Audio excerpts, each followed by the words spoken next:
అందరికీ నమస్కారం, welcome to our channel. Andhra Pradesh పునర్నిర్మాణం మనందరికీ తెలుసు. 2014లో ఆంధ్రప్రదేశ్ విభజించబడింది. ఒకవైపు తెలంగాణ, మరొక వైపు ఆంధ్ర అయ్యిందనమాట. తెలంగాణ వరకు వస్తే వాళ్లకు మిగులు బడ్జెట్ ఉంది. అంతేకాకుండా ఎప్పటికప్పుడు ఆదాయాన్ని ఇవ్వడానికి బంగారు బాతు మాదిరిగా వాళ్ళకు హైదరాబాద్ సిటీ ఉండిపోయింది, ఒక రాజధాని కూడా. ఆంధ్రప్రదేశ్ వరకు వస్తే 16,000 కోట్ల లోటు బడ్జెట్తో ఆంధ్రప్రదేశ్ని విడదీశారు. మనకు 16,000 కోట్లు బొక్కబెట్టిచ్చారు కాంగ్రెస్ వాళ్ళు. ఇక మనకంటూ ఒక రాజధాని లేదు. అటువంటి సందర్భంలో ఆంధ్రప్రదేశ్లో ముఖ్యమంత్రిగా ప్రమాణ స్వీకారం చేసినటువంటి నారా చంద్రబాబు నాయుడు గారు ఆంధ్రప్రదేశ్ కూడా చెన్నై, బెంగళూరు, ఢిల్లీ, ముంబై, హైదరాబాద్ లాంటి ఒక గొప్ప నగరం ఉండాలి, అప్పుడు ఆంధ్రప్రదేశ్కి కూడా అన్ని రకాలుగా బాగుంటుంది అని చెప్పేసి ఆయన భావించి ఆంధ్రప్రదేశ్లో విజయవాడ, గుంటూరు మధ్యలో ఉన్నటువంటి ఈ కృష్ణా తీర ప్రాంతంలో రాజధాని ఉంటే బాగుంటుంది అని చెప్పేసి అమరావతిని ఎంపిక చేయడం జరిగింది. ఆనాడు ప్రతిపక్షంలో ఉన్నటువంటి జగన్మోహన్ రెడ్డి గారు కూడా దాన్ని ఏకీభవించడం, ఆమోదించడం, తద్వారా భూముల యొక్క సేకరణ అంతా జరిగింది. తర్వాత ప్రధానమంత్రి నరేంద్ర మోడీ గారిని పిలిచి అక్కడ శంకుస్థాపన చేయించారు. ఆయన కూడా రావడం, శంకుస్థాపన చేయడం, ఆ తర్వాత దాదాపు ఒక 35% రాజధాని నిర్మాణ పనులన్నీ కంప్లీట్ చేసుకోవడం. ఆ 35%లోనే ఇప్పుడు ఉన్నటువంటి అసెంబ్లీ కావచ్చు, సచివాలయ భవనాలు కావచ్చు, ఎమ్మెల్యే క్వార్టర్స్లు కావచ్చు, హైకోర్టు కావచ్చు, ఇట్లాంటివన్నీ చాలా ఉన్నాయన్నమాట. ఇక జగన్మోహన్ రెడ్డి గారు ముఖ్యమంత్రి అయ్యారు 2019లో. ఆయన గారు 3 ముక్కల ఆట ఆడడం మొదలుపెట్టారు. 3 రాజధానులు ఉండాలి, ఒక్క రాజధాని అయితే మనకు సరిపోదు అని చెప్పేసి ఆయన 3 ముక్కల ఆట ఆడడం.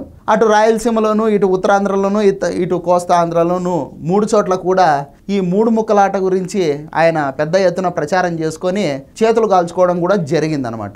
అమ్మ పెట్టదు అడక్క తిన్నీదు అని చెప్పేసి ఆయన గారు కట్టకపోగా ఉన్నదాన్ని సర్వం నాశనం చేశారు గత 5 సంవత్సరాల పాటు. ఇక ఈ 3 ముక్కల ఆట పేరు చెప్పి 3 రాజధానుల పేర్లు చెప్పి అక్కడ పాపం స్వచ్ఛందంగా భూములు ఇచ్చినటువంటి ఆ రాజధాని ప్రాంత రైతుల్ని రోడ్లు పట్టుకొని తిరిగేలాగా 5 సంవత్సరాల పాటు చేసి ఆ పాపం కూడా మూట కట్టుకున్నాడు జగన్మోహన్ రెడ్డి. ఇలా రకరకాల కుట్రలు, కుతంత్రాలు ఇన్నిటినీ తట్టుకొని ఈరోజు అమరావతి మళ్ళీ పునర్నిర్మాణానికి సిద్ధమయ్యిందనమాట. జగన్మోహన్ రెడ్డి గారి కుట్రలను, కుతంత్రాలను, జగన్మోహన్ రెడ్డి గారి అలసత్వానికి, నిర్లక్ష్యానికి గురైపోయి 5 సంవత్సరాల పాటు స్తబ్దుగా ఉండిపోయినటువంటి అమరావతికి మళ్ళీ జవసత్వాలు నింపడానికి నారా చంద్రబాబు నాయుడు గారు, నరేంద్ర మోడీ గారు పూనుకుంటా ఉండేటటువంటి పరిస్థితి.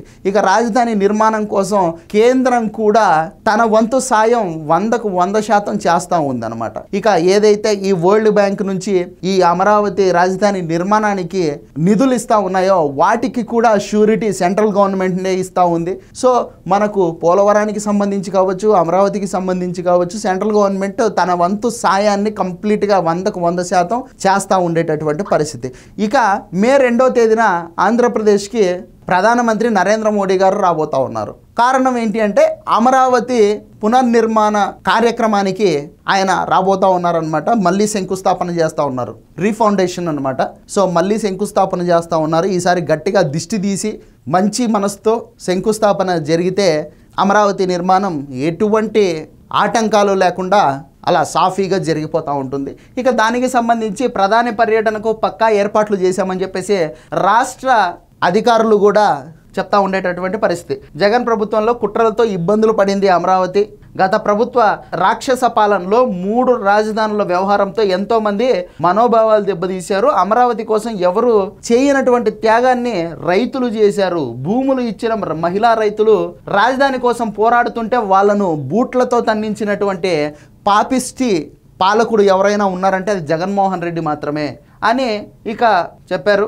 మన రాజధాని అమరావతి అని గర్వంగా చెప్పుకుంటారు ఆంధ్రప్రదేశ్ ప్రజలు అని చెప్పేసి కూడా ఇక్కడ రాయడం జరిగిందనమాట.